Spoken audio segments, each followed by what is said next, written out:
वहाँ से इन्फॉर्मेशन मिली, तुरंत पुलिस वहाँ पे गई, जहाँ पे हॉस्पिटल था वहाँ पे। तब तक दूसरी टीम जो थी वो लोग भी यहाँ पहुंचे। तो ये बात नहीं है। हाँ, ये बात जरूर है कि हॉस्पिटल ले जाने समय में पुलिस इन्फॉर्मेशन नहीं दिया गया था। तब तक जब वहाँ पे पहुंचे हॉस्पिटल में, वहाँ से इन्फॉर्मेशन आया और तब तुरंत टीम एक्टिव हुई इसमें। तो क्या वहाँ पे लोग भी थे। इन्फॉर्मेशन लेट पहुंची आप लोगों के पास? नहीं, इन्फॉर्मेशन लेट नहीं पहुंची, इन्फॉर्मेशन पहुंची है उसमें और तुरंत पुलिस एक्टिव हुई। सही है, लेकिन फिर भी तो वहां पर पुलिस की टीम नहीं पहुंची सर। पुलिस की टीम पहुंची है वहाँ पे, पहले हॉस्पिटल गई है और हॉस्पिटल के बाद फिर यहाँ पे घटनास्थल पे पहुंची है। जो उनके परिजन है खुद ही ऐसा कह रहे हैं कि वहां पर पुलिस टीम पहुंची नहीं, पुलिस की कार्रवाई से, उनकी टाइमिंग से बहुत नाराज हैं परिजन। मैं उनसे बात कर लूंगा उनसे, लेकिन जो इसमें उचित यही रहेगा कि हम लोग इसका भेदन कर लें और उसके बाद फिर इसमें करें।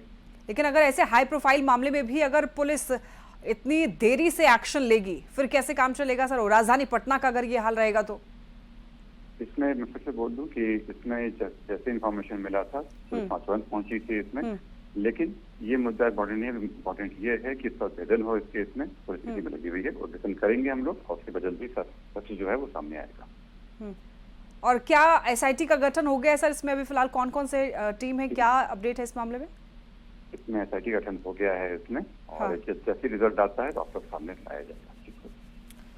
ठीक है सर, धन्यवाद हमारे साथ जुड़ने के लिए और अपडेट्स देने के लिए पुलिस के एक्शन को लेकर कि पुलिस अब तक इसमें क्या कुछ कार्रवाई कर रही है।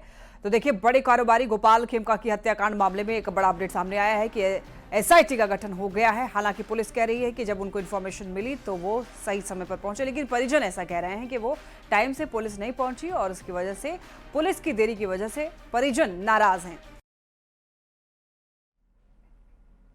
तो ये कुछ देर पहले की बातचीत थी जहां पर एसएसपी ने ये बताया क्या कुछ उनकी जानकारी में बात आई। और ग्राउंड जीरो से न्यूज़ 18 संवाददाता संजय हमारे साथ लगातार बने हुए हैं। संजय, क्या कुछ अपडेट है इस मामले में अब तक? देखिए, मैं एसएसपी से जो आप बात कर रही थी मैं सुन पा रहा था। एसएसपी पूरे मामले में सफाई देते हुए नजर आ रहे थे, लेकिन दो चीज पटना एसएसपी को ध्यान देना होगा। एक, डिटेक्शन की जगह प्रिवेंशन। आपने जब ज्वाइनिंग की थी तो आपने कहा था कि प्रिवेंशन पर मैं जोर दूंगा, यानी आपराधिक घटनाएं न हो पाए इसके लिए पूरी कोशिश करूंगा। और दूसरा, respond time. Patna Bihar police कहती है कि रिस्पॉन्ड टाइम हमारा कम होगा, इसलिए डायल 112 के लाने का मकसद ही था कि रिस्पॉन्ड टाइम कम करना, जल्दी से एक्शन लेना।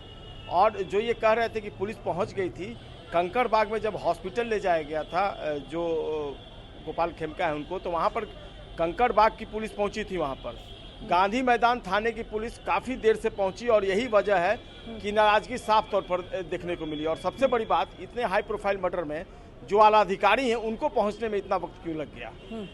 आप सीधे तौर पर उनके भाई का बयान सुन सकती हैं। वो कह रहे हैं कि जो सिटी एसपी हैं वो 2 से 3 घंटे की देर पर, रात 2:30 बजे पहुंची हैं आवास पर। तो वो क्या कर रही थी उस वक्त? सवाल अपनी जगह पर कायम है। और चलिए, आप अगर इससे लेसन लेते हैं, सबक लेते हैं, आगे से बेहतर करते हैं, सबकी यही आकांक्षा है कि पुलिस बेहतर करे, क्योंकि पुलिस अगर बेहतर करेगी तो लॉ एंड ऑर्डर सुधरेगा और कहीं ना कहीं लोग अमन चैन से जीना शुरू कर देंगे। तो ये बहुत ज़रूरी है। जहाँ तक इन्वेस्टिगेशन की बात है तो निश्चित तौर पर एसआईटी ने इस पूरे मामले में काम शुरू कर दिया है। अभी भी मैं ग्राउंड जीरो पर मौजूद हूँ। ये जो गोपाल खेमका है उनका आवास है, जहाँ पर लगातार जो बिजनेस कम्युनिटी के लोग हैं वो आ रहे हैं, उन परिवार को ढांढस बंधा रहे हैं। उनकी पत्नी भी आज पहुँची हैं पटना, वो कल पटना में मौजूद नहीं थी। और जो स्पेशल एसआईटी की टीम है, इसके अलावा जो पटना पुलिस की स्पेशल टीम है वो भी यहाँ पहुँच गई है। कई अधिकारी जो सीसीटीवी फुटेज मिला उसके अलावा कई और फुटेज की तलाश कर रहे हैं कि वो फुटेज उनको काम दे। यहाँ पर एक जो सीसीटीवी फुटेज है, आप देखिए, ये जो कैमरा आप देख रही हैं, ये कैमरा पुलिस के लिए तुरुप का पत्ता साबित हुआ है। बहुत कुछ हद तक इससे पुलिस ने एविडेंस हासिल किया है। इसके बाद आगे का एक, यहाँ पर बिस्कोमान, ठीक हमारे सामने बिस्कोमान है, वहाँ पर जो एक रेस्टोरेंट है वहाँ से भी सीसीटीवी फुटेज मिला। फिर उसके आगे से स्टेट बैंक ऑफ इंडिया, उसका सीसीटीवी फुटेज ने लिया है। बिल्कुल, अभी सबूत जुटाना जो है बहुत जरूरी है पुलिस के लिए। संजय, बने रहिए, आगे भी अपडेट आपसे लेंगे। गोपाल खेमका की हत्या के बाद पुलिस प्रशासन के काम करने के तरीकों पर सवाल खड़े हो रहे हैं। पिछले दिनों लॉ एंड ऑर्डर के एडीजी ने प्रेस कॉन्फ्रेंस करके ये दावा किया था कि अतिरिक्त पुलिस बल पटना में लगाया जाएगा। मुहर्रम को देखते हुए विशेष सतर्कता अभियान भी चलाया जाएगा। साथ ही अतिरिक्त पुलिस बल के साथ शहर भर में सीसीटीवी कैमरों से नजर रखी जाएगी। बावजूद इसके गोपाल खेमका का जिस तरीके से मर्डर हुआ, जिस तरीके से हत्या की जाती है, ऐसे में पुलिसिया कार्रवाई पर गंभीर सवाल उठ रहे हैं। ज्यादा जानकारी दे रहे हैं न्यूज 18 संवाददाता रवि एस नारायण। बिहार के बड़े कारोबारी गोपाल खेमका की हत्या के बाद कई सवाल खड़े हुए हैं और खासकर पुलिस प्रशासन के जो काम करने के तरीके हैं उस पर बड़े सवाल खड़े हुए हैं, क्योंकि पिछले दिनों ही एडीजी लॉ एंड ऑर्डर ने प्रेस कॉन्फ्रेंस करके बड़ा दावा किया था कि यहाँ पे किसी तरह की जो है अपराधियों पर नकेल कसी जाएगी और मुहर्रम को देखते हुए जो चाक चौबंद जो व्यवस्था है वो की जाएगी और साथ ही साथ जो अतिरिक्त पुलिस बल है वो लगाई जाएगी। सबको कहा था कि एसपी डीएसपी तमाम लोग खुद जो है वो मॉनिटरिंग करेंगे और पूरे शहर जो है वो सीसीटीवी कैमरों से कैद किया जाएगा और सख्त निगरानी रखी जाएगी। लेकिन आपको बताते हैं कि बावजूद ये वो जगह है जो पुलिस पटना का जो गांधी मैदान है या एसपी कार्यालय है उससे महज 200 मीटर की दूरी पर है और यहाँ पे ये दिन दहाड़े जो है हत्या होती है। तो इन तमाम दावों पर एक बड़ा सवाल खड़ा होता है कि जब कहा जाता है कि पूरी तरह से निगरानी रखी जाएगी और यहाँ पे सख्त व्यवस्था होगी, एसपी खुद मॉनिटरिंग करेंगे, उसके बावजूद राम गुलाम चौक पे महज 200 मीटर के थाने से दूरी पर आखिर यह हत्या कैसे हो जाती है। और जिस ढंग से परिवार वाले और उनके दोस्त बता रहे हैं कि हत्या होने के 1.5 घंटे के बाद पुलिस पहुंचती है, वो पुलिस प्रशासन की तैनाती पर बड़ा सवाल खड़ा करती है। कैमरा पर्सन सुबोध के साथ रवि एस नारायण, न्यूज 18 पटना।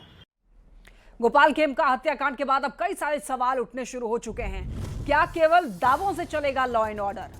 सवाल ये कि हाई अलर्ट के दौरान भी खेमका की हत्या आखिर कैसे हो गई, और सवाल ये भी कि चाक चौबंद सुरक्षा के दावे का क्या हुआ, और सवाल ये भी कि मुहर्रम को लेकर हाई अलर्ट के दावे का क्या हुआ, सीसीटीवी से निगरानी के दावे का क्या हुआ, सीसीटीवी के बाद अब देखिए 24/7 मॉनिटरिंग के दावे का भी क्या हुआ। ये सारे दावे पुलिस प्रशासन के फेल होते हुए दिखाई दिए। लॉ एंड ऑर्डर बनाए रखने के दावे का क्या हुआ, ये दावा भी फेल।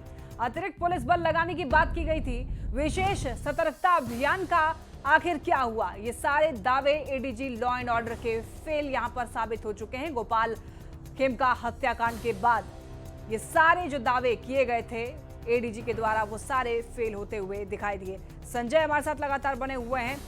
संजय, ये सारे दावे एडीजी लॉ एंड ऑर्डर के द्वारा जो किए गए थे वो सारे दावे यहाँ पर फेल होते हुए दिखाई दिए। बड़े ही आराम से अपराधी आता है, बड़े ही आराम से फायरिंग करता है और वहां से फरार भी हो जाता है। जी निश्चित तौर पर काहे का हाई अलर्ट, किस बात का हाई अलर्ट?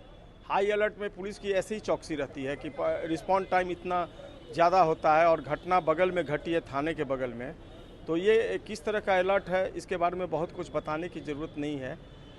बिहार पुलिस को देखना होगा इन चीज़ों को। ये सवाल कोई न्यूज़ 18 नहीं उठा रहा है, ये सवाल उठ रहा है जो परिजन है गोपाल खेमका के, उनकी तरफ से ये सवाल उठ रहा है, उनके चिर परिचितों की तरफ से कि 3-3 घंटे लग जाते हैं जो आलाधिकारी हैं उनको रिस्पॉन्ड टाइम उनका क्या होता है, 3 घंटे घटनास्थल पर पहुंचने में लग जाते हैं। तो ये हाई अलर्ट जो है ये एक परिभाषित जरूर किया गया है, लेकिन उस हिसाब से पुलिस जो है वो एक्टिव नहीं दिखती है। ये पहली घटना नहीं है जब हाई अलर्ट में इतनी बड़ी घटना हुई। इसी राजधानी पटना में कई बार हाई अलर्ट में बड़ी बड़ी वारदात हो गई।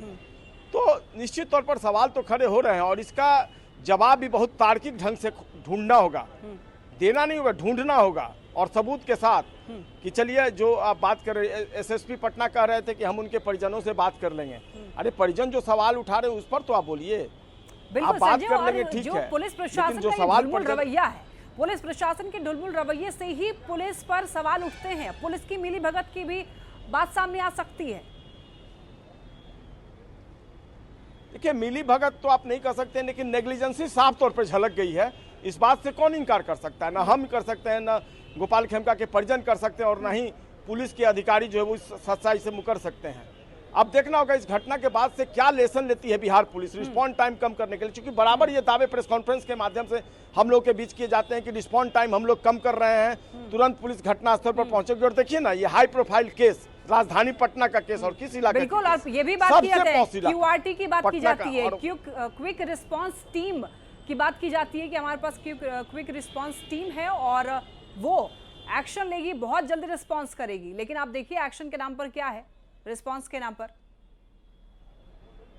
बिल्कुल बिल्कुल, और इसने सारी सच्चाई उजागर कर दी है इस हत्याकांड ने।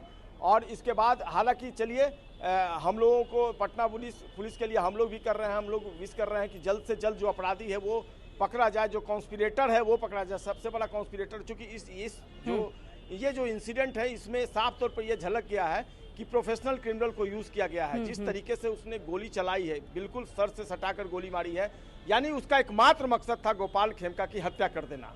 और इसी तरीके से हत्या इनके बेटे की भी की गई थी जब वो अपने हाजीपुर इंडस्ट्रियल एरिया में अपने जो उनकी कंपनी थी, फैक्ट्री थी, उसके गेट पर पहुंचे थे तो एक ही अपराधी ने उनकी गोली मारकर हत्या कर दी थी। बाप की भी इसी तरीके से उनकी हत्या कर दी गई थी। अब इसमें सबसे बड़ी भूमिका कॉन्स्पिरेटर की है और पटना एसएसपी दावा कर रहे हैं कि हम जल्दी उसको ढूंढ निकालेंगे। तो देखना होगा कब तक उसको ढूंढ निकालते हैं पटना पुलिस और उनकी टीम जो है, एसएसपी और उनकी टीम।